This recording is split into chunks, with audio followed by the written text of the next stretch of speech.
والحمد لله رب العالمين اللهم صل على محمد وعلى آل محمد كما صليت على إبراهيم وعلى آل إبراهيم إنك حميد مجيد اللهم بارك على محمد وعلى آل محمد كما باركت على إبراهيم وعلى آل إبراهيم إنك حميد مجيد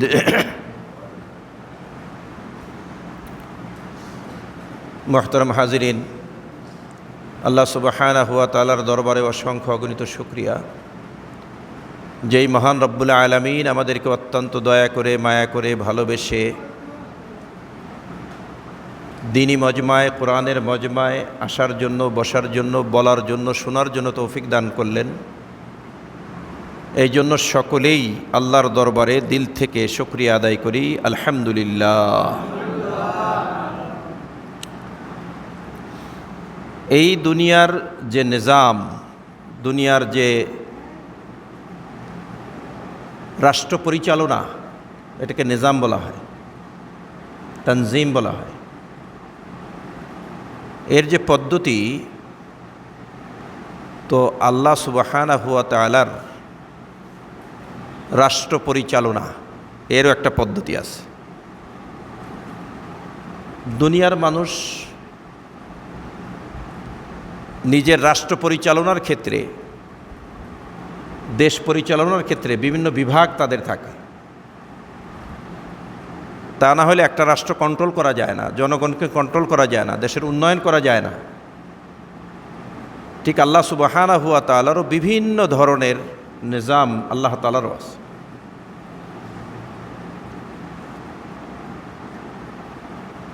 একটা দেশকে উন্নয়ন করতে হলে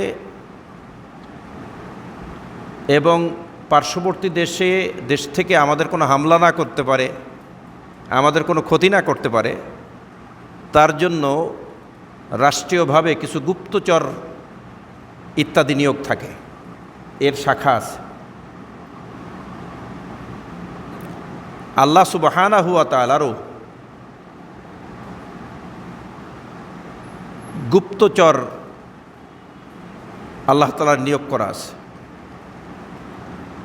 আজকের আলোচনাটা হলো ঠিক ওই প্রসঙ্গে। আল্লাহ তাআলা দুনিয়াতে আমাদেরকে পাঠাইছেন,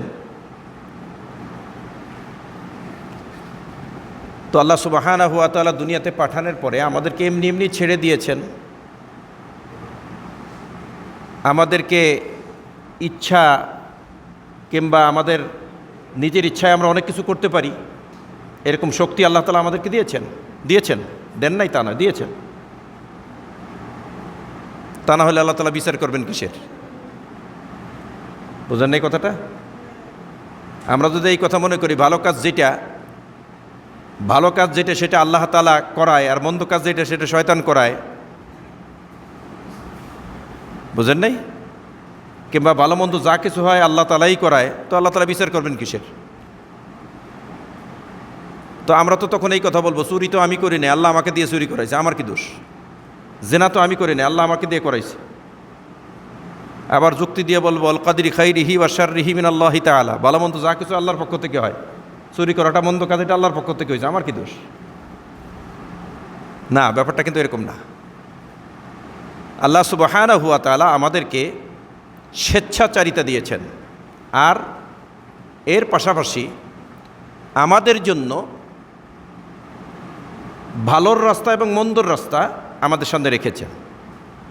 এই ভালোর রাস্তা এবং মন্দর রাস্তা আমরা নির্ণয় করতে পারি, তার জন্য আমাদেরকে আবার এক্সপার্ট দিয়েছেন, নবী রসুল পাঠাইছেন।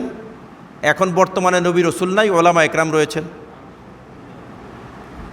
ভুলে না যাই তার জন্য কিতাবের আকৃতিতে আল্লাহ তাআলা কোরআন আল্লাহ তাআলা আমাদের সামনে এনে দিয়েছেন। অতএব ভালো করব না মন্দ করব এইটার সম্পূর্ণ জিম্মাদারি কিন্তু আমার। এই কথারই তো আল্লাহ তাআলা বলবেন, এই তুই কেন নামাজ পড়িস নাই, এই তুই কেন জেনা করেছিস, এই তুই কেন মিথ্যা কথা বলেছিস, তুই কেন গিবাত শিকায়ত করেছিস। তখন যাতে আমি এই কথা না বলতে পারি, গিবাত আমি করছি না, আপনি তো আমার দিয়ে করেছেন, এই কথা যাতে না বলতে পারি, যার কারণে এই ব্যবস্থাপনা। তো আল্লাহ সুবহানাহু ওয়া তাআলা কিয়ামতের ময়দানে যাতে নাকি আমরা হিসাবের মধ্যে কোনো গলত না করি, হিসাবের মধ্যে কোনো ভুল না করি, এই জন্য আল্লাহ সুবহানাহু ওয়া তাআলা তার ব্যবস্থাপনায় গুপ্তচর বৃত্তির একটা ব্যবস্থাপনা রেখেছেন। কিয়ামতের ময়দানে সেই গুপ্তচর বিভাগের রিপোর্ট আল্লাহ তাআলা নেবেন, সব রিপোর্ট আল্লাহ তাআলা নেবেন। আল্লাহ সুবহানাহু ওয়া তাআলার এই যে গুপ্তচর বৃত্তি, এইটার শাখা রয়েছে 9টা। কয়টা শাখা রয়েছে? কয়টা? 9টা। মনে রাখেন, এই 9টা প্রসঙ্গে কোরআন থেকেই আলোচনা। আর একটা কথা বলি, অনেক সময় আছে যে তাফসীর করা হয় কিন্তু কোরআন থেকে নয়, তাফসীর করা হয় কোরআন থেকে না করে দেখা যায় যে শুরু করে কোরআনকে বন্ধ করে দেখা গেল যে অন্য জায়গা থেকে তাফসীর করা হইতেছে, অন্য কিছু গল্প গুজব ইত্যাদি আনুষঙ্গিক।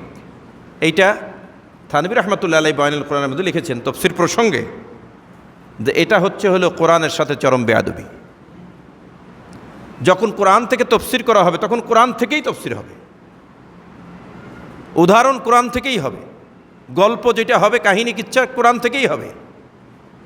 হ্যাঁ, বাইরা কতটুকু যেতে পারি, হাদিসের মধ্যে যেতে পারি, সাহাবাদের জিন্দেগির মধ্যে যেতে পারি, এরপরে তৃতীয় কোনো ধাপ নাই, চতুর্থ কোনো ধাপ নাই। এই জন্য এই 9 প্রসঙ্গে, অর্থাৎ 9টা ডিপার্টমেন্ট আল্লাহ তাআলার গুপ্তচর বৃত্তির, গুপ্তচর বিভাগের, এই ব্যাপারে ইনশাআল্লাহ আজকে ছোট্ট আলোচনা ইনশাআল্লাহ আমরা শুনব। আল্লাহ সুবহানাহু ওয়া তাআলার এই যে 9টা বিভাগ,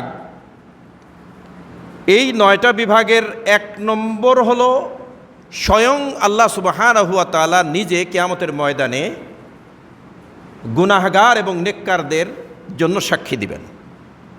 শুধু যে গুনাহগারদের বিপক্ষে সাক্ষী দিবেন তা নয়, বরঞ্চ আল্লাহ সুবহানাহু ওয়া তাআলা নেককারদের জন্যও সাক্ষী দিবেন, তার নেককারদের সাক্ষীও আল্লাহ তাআলা দিবেন। আবার সে যে গুনাহ করেছিল সেইটার সাক্ষী আল্লাহ তাআলা স্বয়ং নিজে দিবেন। 1। 2 নম্বর হলো মানুষের শরীর সাক্ষী দেবে, অঙ্গ প্রত্যঙ্গ সাক্ষী দেবে। আমাদের অঙ্গ প্রত্যঙ্গগুলো সাক্ষী দেবে যে এই অঙ্গ প্রত্যঙ্গর দ্বারা, আল্লাহ তাআলার একটা বিভাগ হলো আমাদের গায়ের অঙ্গ প্রত্যঙ্গগুলা, এইগুলা সাক্ষী দেবে আল্লাহ তাআলার সামনে।